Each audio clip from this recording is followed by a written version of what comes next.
Yep, that's right, Michael. Yep. Okay. All right. So I guess I will make a start. So in the spirit of reconciliation, the Civil Society of Australia acknowledges the traditional custodians of country throughout Australia and their connections to land, sea and community. We pay our respects to elders past and present, and we extend that respect to all Aboriginal and Torres Strait Islanders people present at this branch meeting today. So welcome everyone, and thank you for coming to this August branch meeting for the SSA Canberra branch. My name is Francis. I'm, I guess, the current interim president for the Canberra branch of Civil Society of Australia. I guess to start off, you know, as everybody knows, we are, particularly the ACT, is a bit of a challenging time at the moment. So on behalf of the entire Canberra Council, I do want to extend my warmest wishes, making sure everyone's doing well in the community. Hope you're all staying safe and, you know, keeping your statistical and data science chins up. Whilst we're not able to hold a post-branch meeting dinner this evening, it's still lovely to be able to see everyone connect through these online meetings, as well as through other SSA events as well. Okay, so a little bit of housekeeping to get started. Unless you are speaking, please try to ensure you mute your audio so that we minimize any feedback, any echo. Video is obviously entirely up to you, whether you want to leave it on and off. And also please note that this event is being recorded and it will be made available to SSA members afterwards.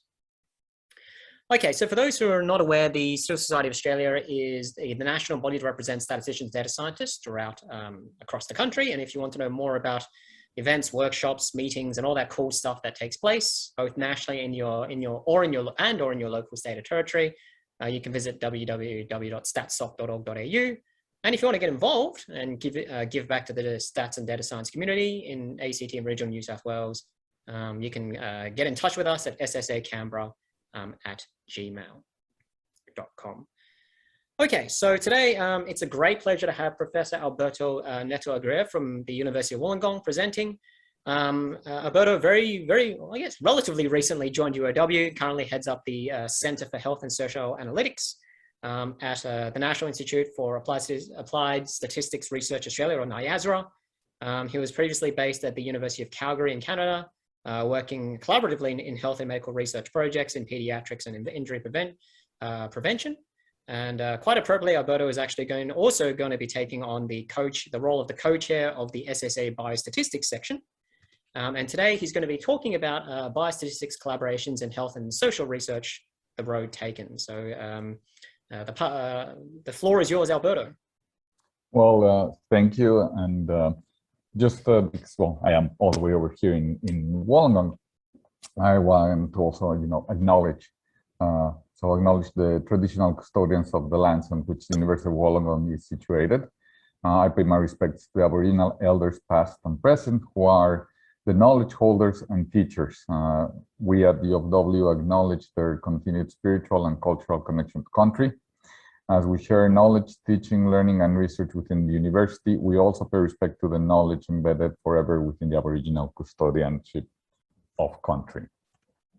With that said, I want to thank the branch for inviting me and, well, actually for accepting me as a substitute for Marika's potential talk. I'm not going to blow your mind with my talk at all. This is a little bit more on the overall, you know, road taken by the career I've had and how I see, you know, the roles of biostatisticians in general. So there we go. To start, I'm not definitely a full out poet or a poetry you know, buff. I don't know a lot, but this is one of the poems I learned when I was in elementary, and you know, it's a very famous poem from Robert Frost. Two roads diverge in a yellow wood. Sorry I could not travel both and be one traveler. Long I stood and looked down one as far as I could to where it bent in the undergrowth. Then took the other as just as fair, and it continues.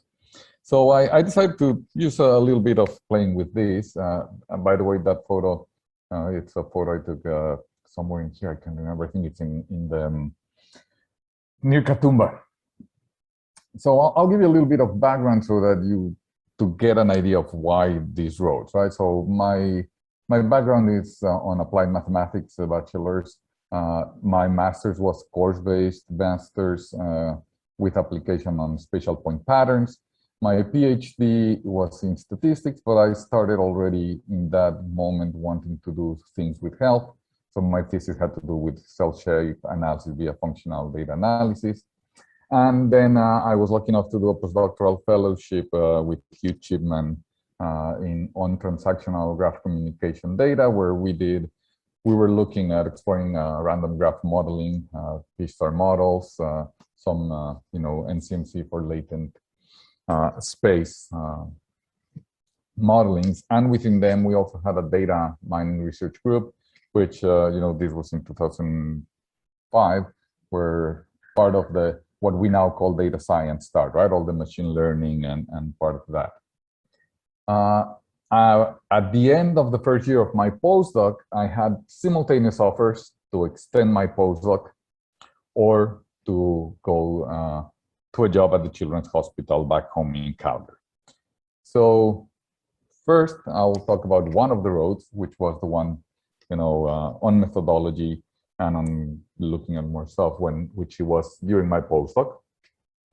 During my postdoc, we were dealing with transactional data, so social networks, but at the level of transactions, not necessarily just static networks.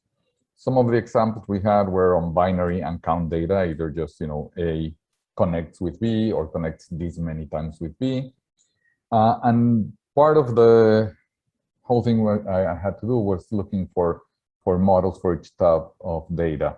There was some work on latent space models from Hoff, Raftery, and Hancock. And so we were first testing some of these things and creating experiments with simulated data. The idea of the latent space models, think of having data in an n by n adjacency matrix, right? Yij, where you would have a 0 or a 1 if in the case of binary data, right? Which tells you there is a connection between I and j. Or you would have a number telling you the number of connections between I and j.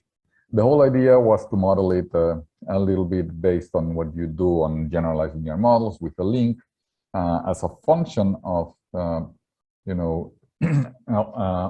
of where the positions of these nodes or where these actors would be, right? So when we have binary data, we're considering a Bernoulli family where your link would be logit, right? Just as in GLMs.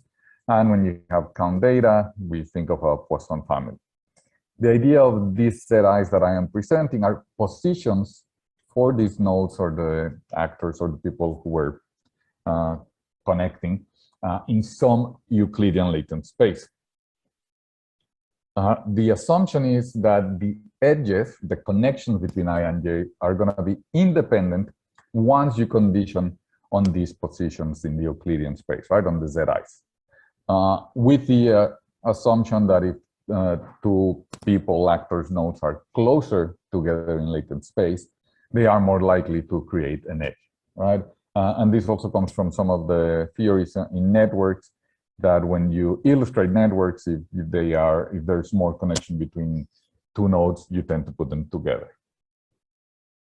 The work to be done on this was to estimate the parameters, right, alpha and the positions ZI at the same time.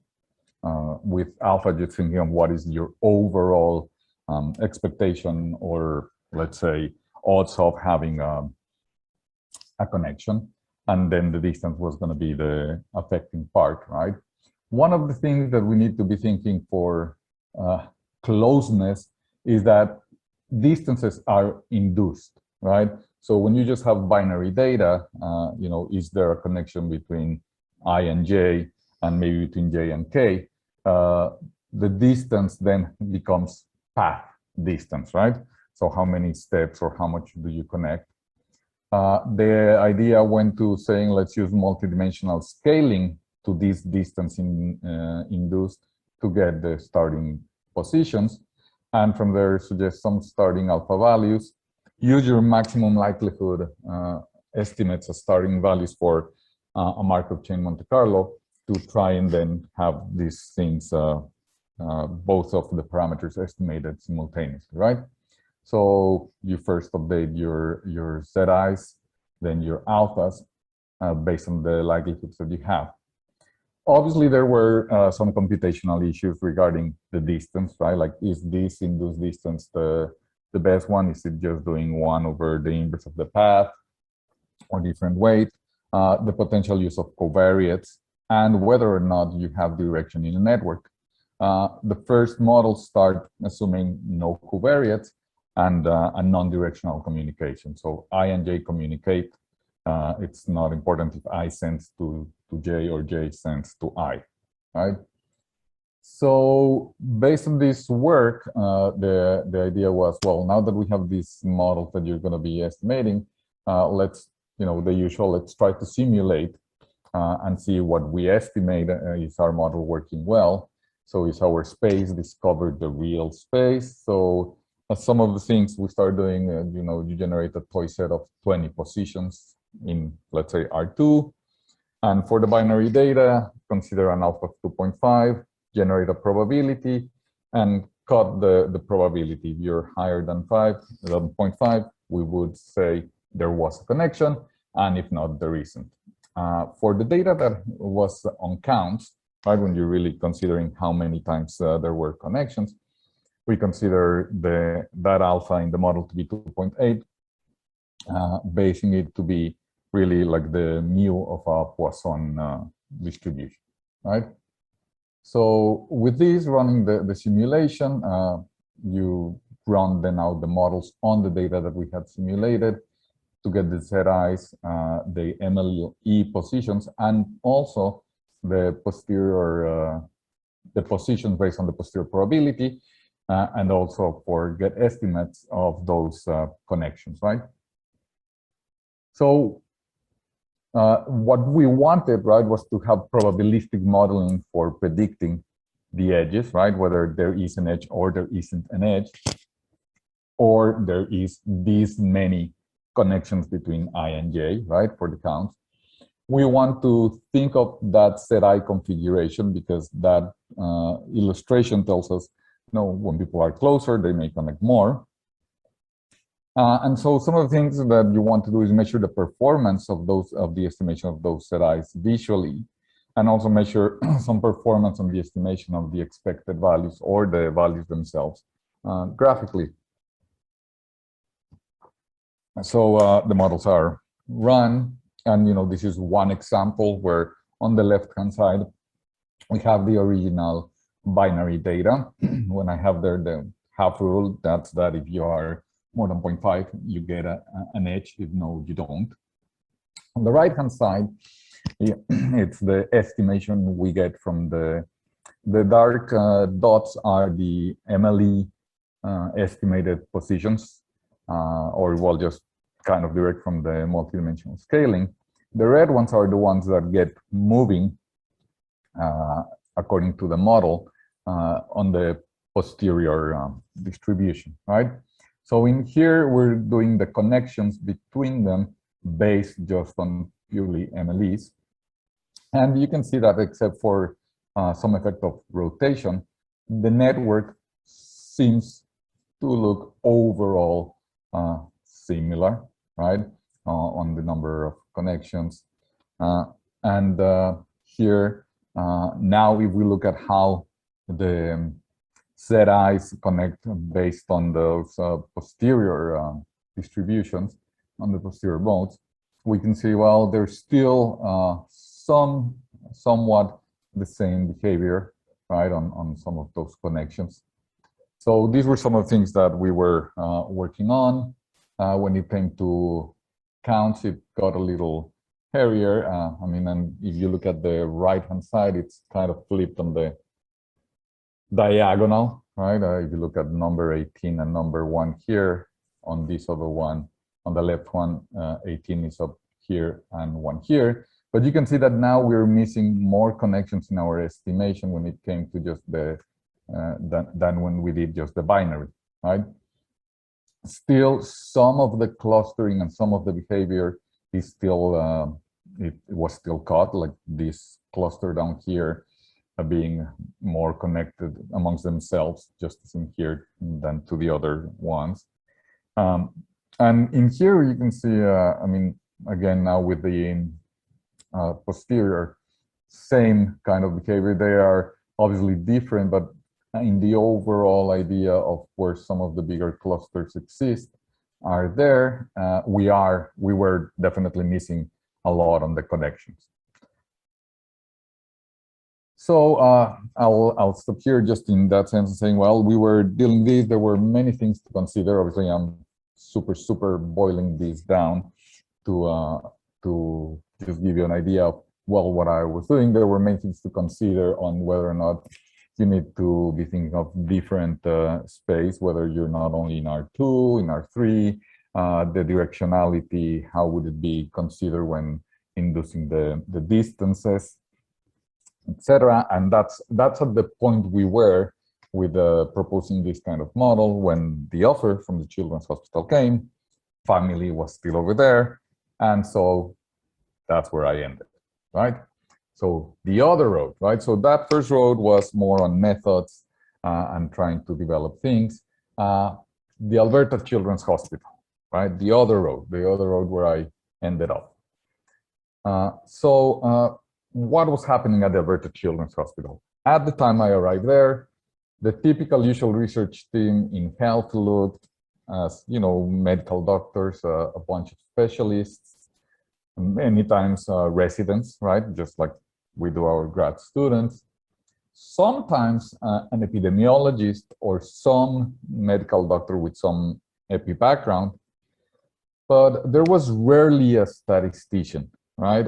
Even if sometimes there were consults, they were not integral parts of the pediatrics research core. Many people had to go out and do consults with the math and stats. But U of Calgary didn't have a consulting center like the one Marika has been running for all these years. So it came to the point where, well, you know, a biostatistician, you need to be thinking, okay, what am I going to do, right? And usually what is my experience, at least, is that the biostatistician is usually asked for analysis on already collected data. You know, knock on your door and, Alberto, you know, I have here a CD with data and I just need some analysis. Or, you know, oh, you know, I'm planning on doing this study and I really need you. All I need is a sample size, right? I have continuous variable with blah, blah, right? So on 5-minute chat.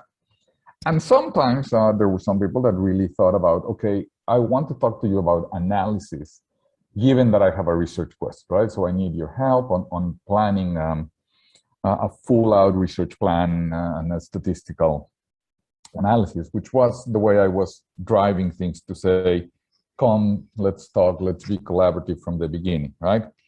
Which then leads me to think of proposing some of these. This is the way I see the world, right? That a semi-useful biostatistician, and right now, I mean, we could think of data scientist, consultant, would perform correctly the analysis asked. A more useful biostatistician, from my point of view, evaluates the proposed analysis for correctness and then performs.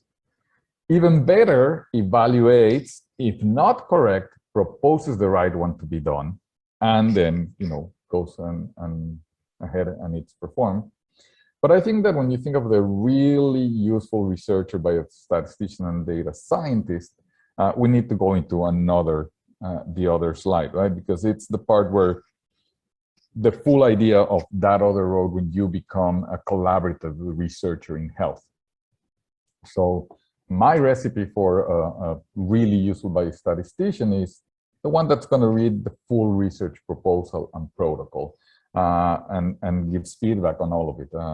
Many people always ended up saying they had gotten more than they bargained for.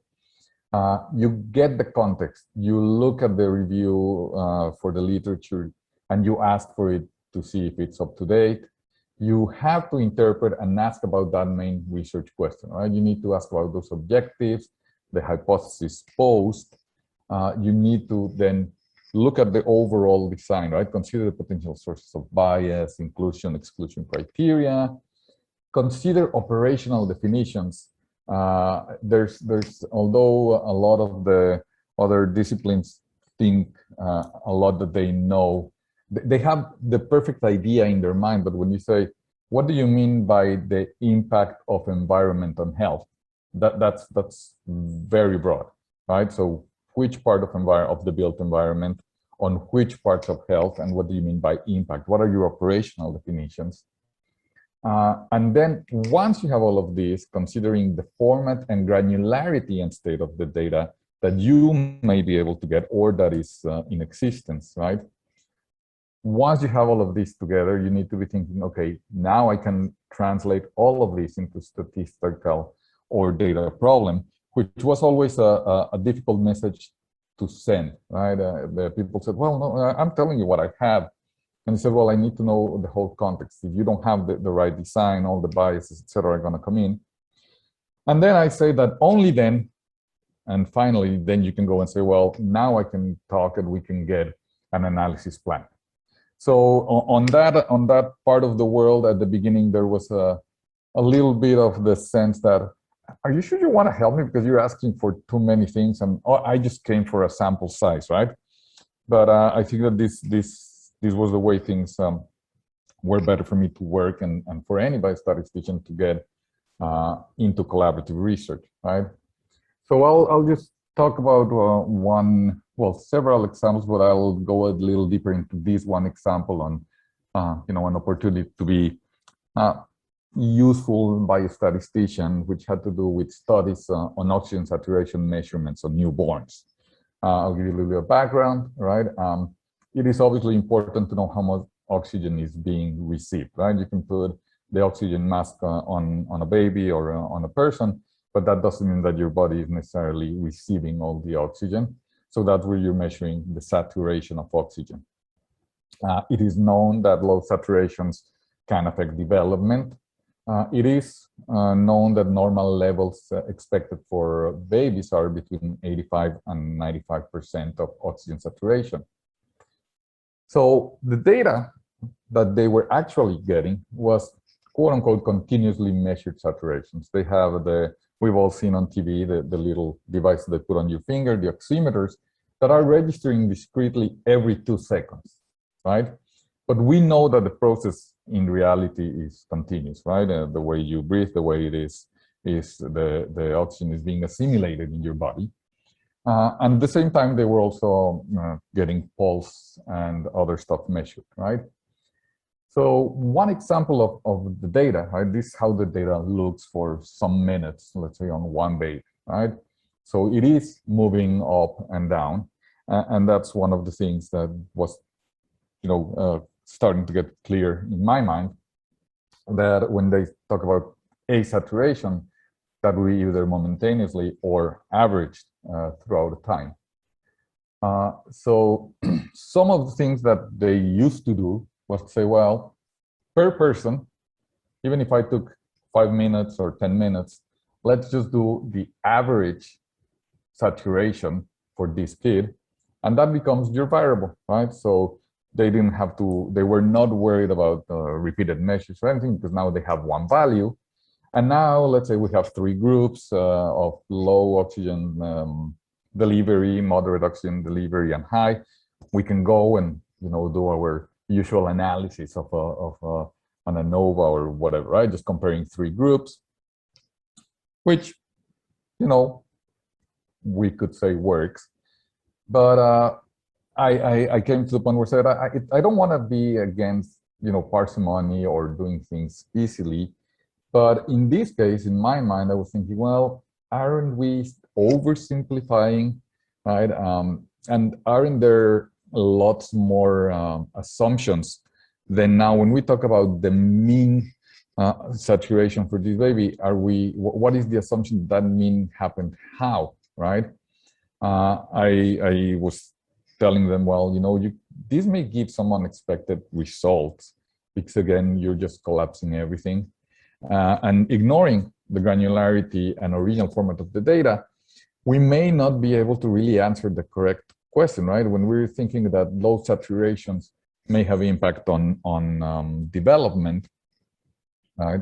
So that's when I thought, well, and this is some of the things I profess, that it is our obligation in the role of the biostatistician to educate our collaborators, right, on having us on board from the beginning, right, to be able to understand the data. Not only after the collection of the data, but on the beginning for the idea, also after collection of data, and that we can and must play an important role on the definition of what is going to be measured, right? The ideas that sometimes, obviously, each person, each discipline has experts on their own discipline, but in the moment you want to translate this to a statistical problem, we need to be able to know how or what you're measuring, right? We need to be reinforcing the fact that research questions cannot exist in a vacuum without methods, right? Because that's the other part where, well, I want to do 30 measurements here and there, and there's no thought of, well, are we having these potential problems with independence, etc. And finally, also that a good team discussion can really benefit the research project, right? That we need to be part of the team, right? So going back to the saturations, I had to, the way to get around this, I posed to them the following problem. I said, okay, my clinical acumen is 0. I'm just a biostatistician. So let's think of one child whose average, say, over 5 minutes is a saturation of 87. It could be this behavior, right? Which then the kid is always within the normal target and we don't need to worry. And I said, but,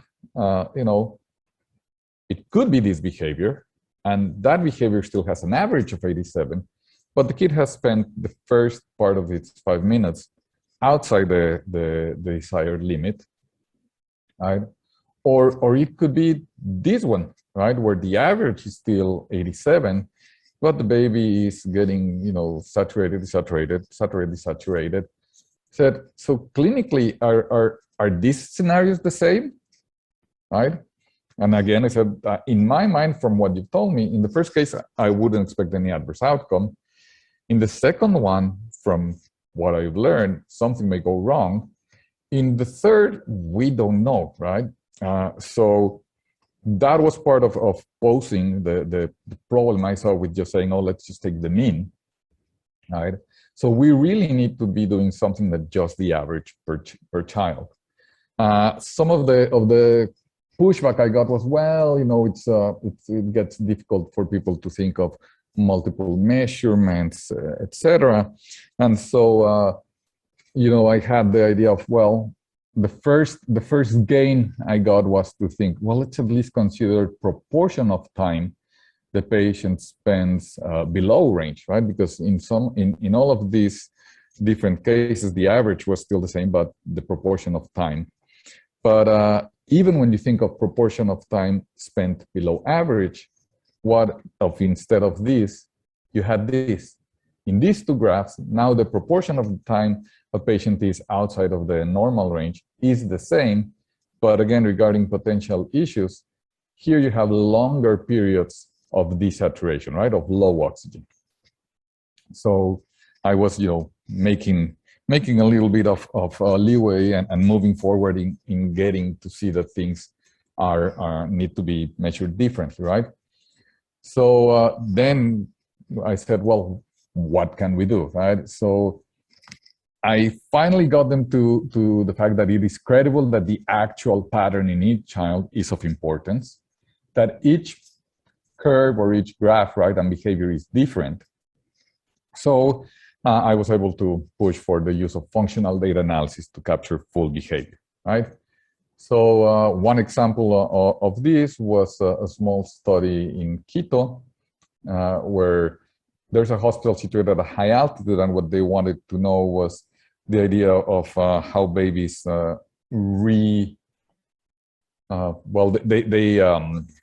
get used, or how they adjust, right? If they adjust the same as moms. in a hospital that's situated at high altitude. So the experiment was to measure the saturations from the moms and kids when they started up at the hospital, go down to the city, stay a little time there, and then come back, right? The idea was to compare saturations on mom and baby as the altitude changes. And well, there's interest in the relation between saturations and pressure, right?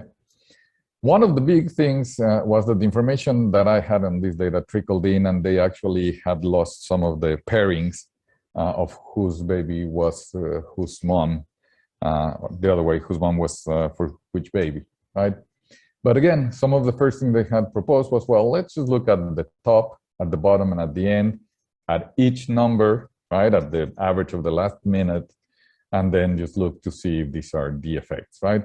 So, okay, that does tell you something, but at the end of the day, with functional data analysis, right, this is just these are the raw curves of the averages, right? So the black is the average of both moms and kids, whereas the red are moms and the other one is kids. And you can see this is the graph with atmospheric pressure, and the labels there is the time. So as you're coming up and down, what's happening.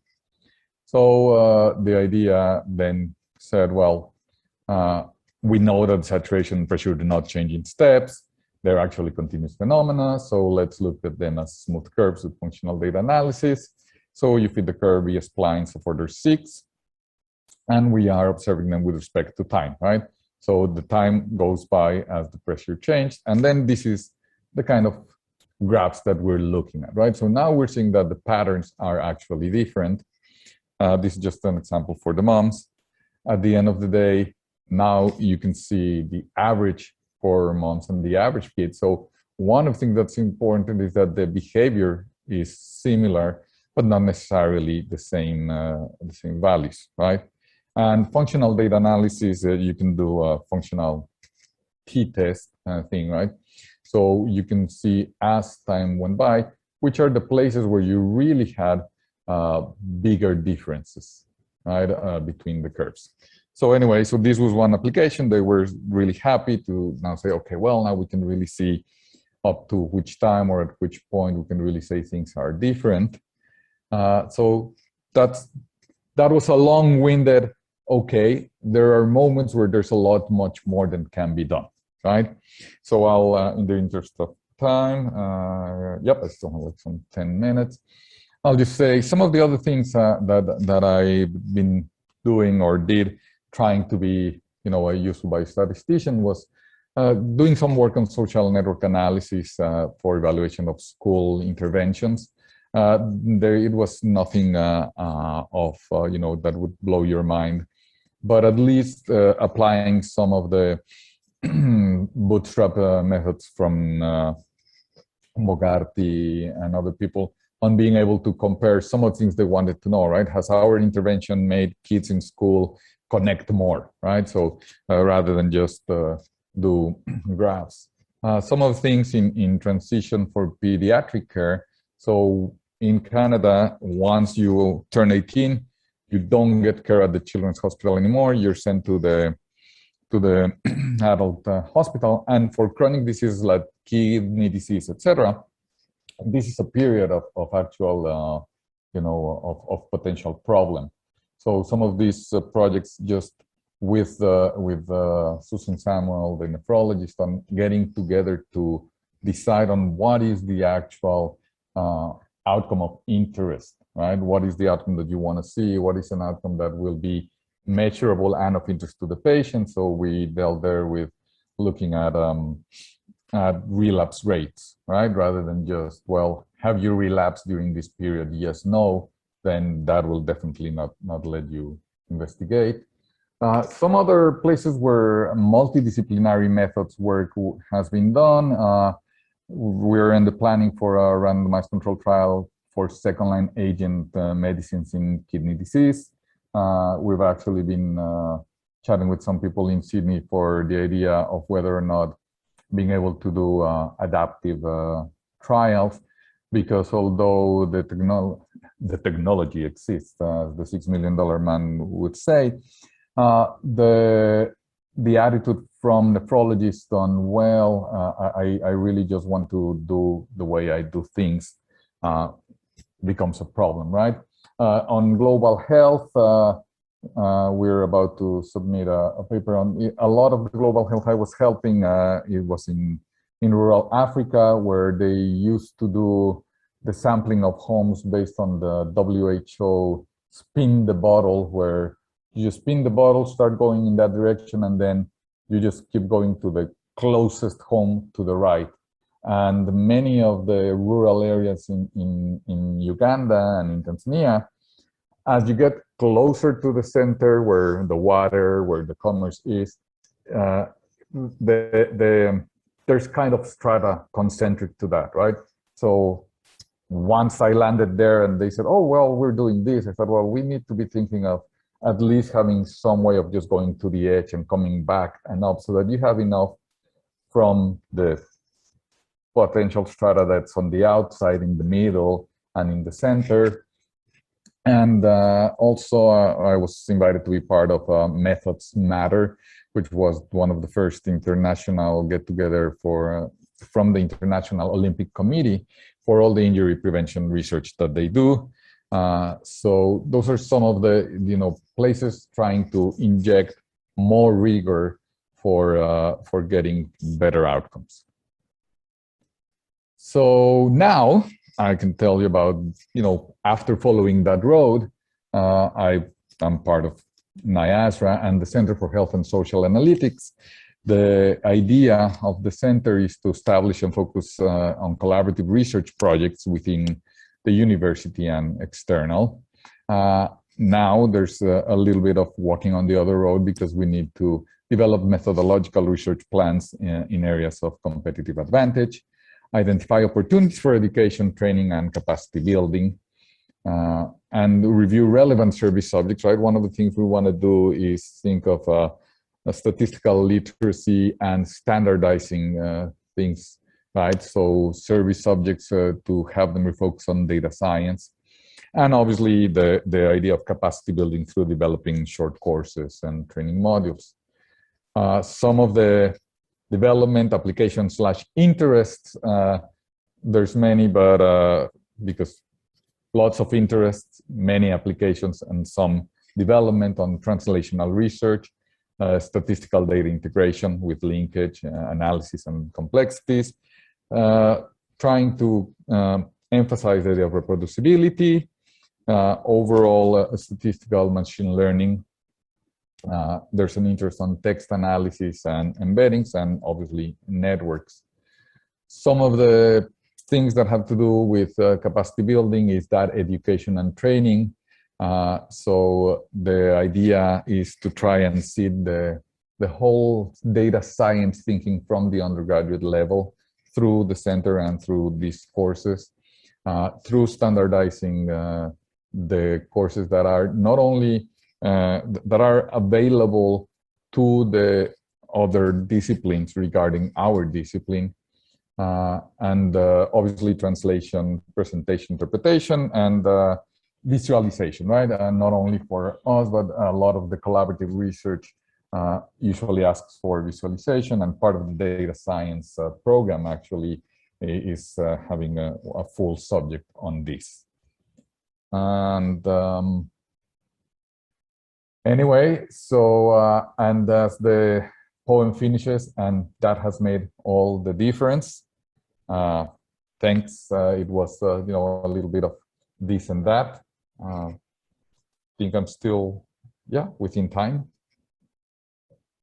Oh, thank you very much. I think that was a really excellent talk, and it's good to sort of see this diverse array of experiences, and certainly sort of the lessons I think we can, all of us, learn to sort of be really, really good biostatisticians. And I think there's sort of things that we can definitely get behind. Okay, so if anybody has any questions they'd like to ask Alberto, or you can feel free to raise your hand or unmute yourself and just ask, or you can post them in the chat if anybody has any questions they wish to ask. I guess I'll start off with sort of one question, which is you mentioned sort of at the end sort of about sort of the education and sort of bringing, and I've certainly seen that. I think that's coming more and more into the foreground in Australia. Is that also the case in Canada as well? Sort of seeing that data science, sort of seeding data science at a very early level amongst a lot of sort of undergraduate disciplines? Well, in some areas, so I can tell you, well, in Calgary, we actually kind of started the other way around. We started with a micro-credential kind of thing, a certificate to become a diploma. And as I was coming here, we got the stamp on the master's for data science for the streams of business or health. The idea was to, and I had the idea of, well, we need to go a little back, right?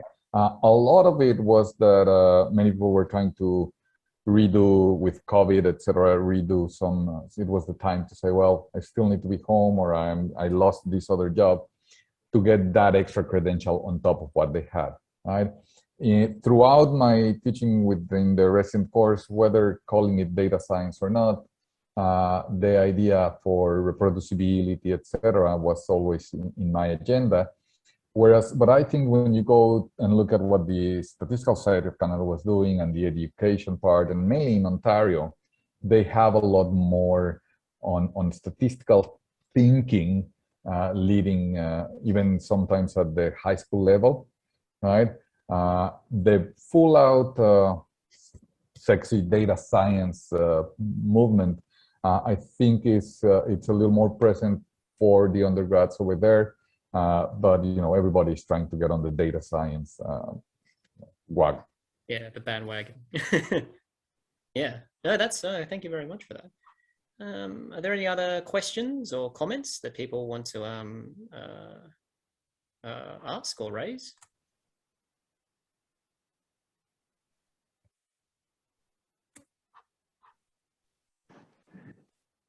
I could just chip in with a couple of comments. Your comments about just what a statistician should be is a fairly well-trodden ground in the agricultural sciences, which I was sort of brought up with, and it goes right back to various comments by R.A. Fisher. And I don't know whether you've seen some of them. And I don't remember the exact quote, but one of them is something like to analyze data after the experiment has been conducted is equivalent to being given the data and conducting a post-mortem, sort of along those lines. Yeah, right. It's asking the statistician can tell you what your experiment died of, right? That's right. Yeah. And one of my favorite quotes when people come to me with an experiment already done and I can see problems coming up is to sort of remind them that it's not somewhere where a scientist comes to you and says, I've already written the paper, all I need is the p-values. Yeah, absolutely. And it's one of those things, again, in the idea of the literacy in data science. And for me, the science part of the data science is that, right? Think of the full scientific method. It's not just about crunching numbers and like, so as a biostatistician, as a data scientist, you need to be thinking of what are these things where I can come in from the beginning, understand the context, understand what's doing, right? And I mean, you're absolutely right. All the, design of experiments was born out of agricultural applications, etc., right?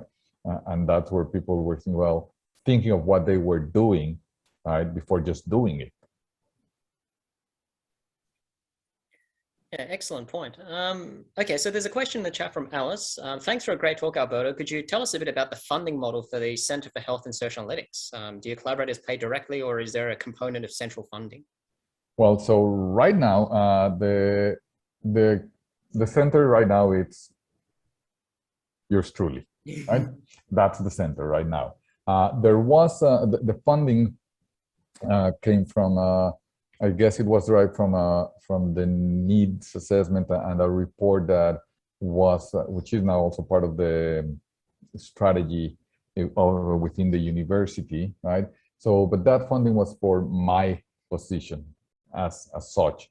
For when it comes to other type of funding, I think it's just like other things where we are going to have to be dealing with collaborations, consultations, grants, right? That's going to be one of the metrics for saying, well, you know, we keep Alberta out of here or not, right? How much we can make the centers survive, right? My position itself is funded, right? Hard funded, which the idea is then that as the collaboration helps bring money to the university, right?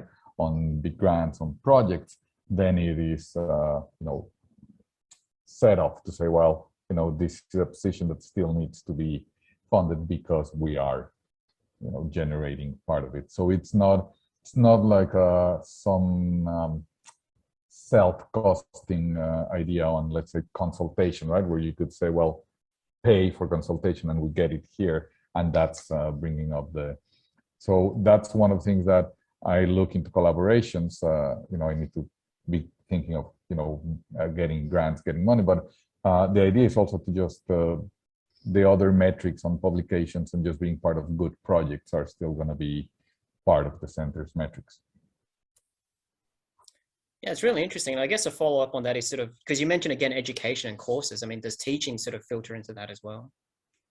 Yeah, and I mean, some of the short courses, etc. It's just that any revenue that may come from there is useful, but it's not necessarily something that would say, well, you're going to be giving so many short courses that will, you know, cover my salary or the salary of the level D person that we're planning on wanting to get, etc. to grow, right? But it's part of the things that we see, because we will start doing things internally, but I mean, the market, everybody's doing their short course, etc. So the first part we want is to be able to position U of W at the level of saying everybody has some data science, biostats, literacy when needed, right? Mm. Excellent. Okay, so are there any more final comments or questions for Alberto? Okay, I guess if not, thank you, Alberto. Let's thank everyone. Let's thank Alberto for a very interesting talk and sort of all these diverse experiences. And thank you. And I think there's certainly things that we can very much get behind. And so thank you, everyone, for coming. And we'll see you all at the next Canberra meeting.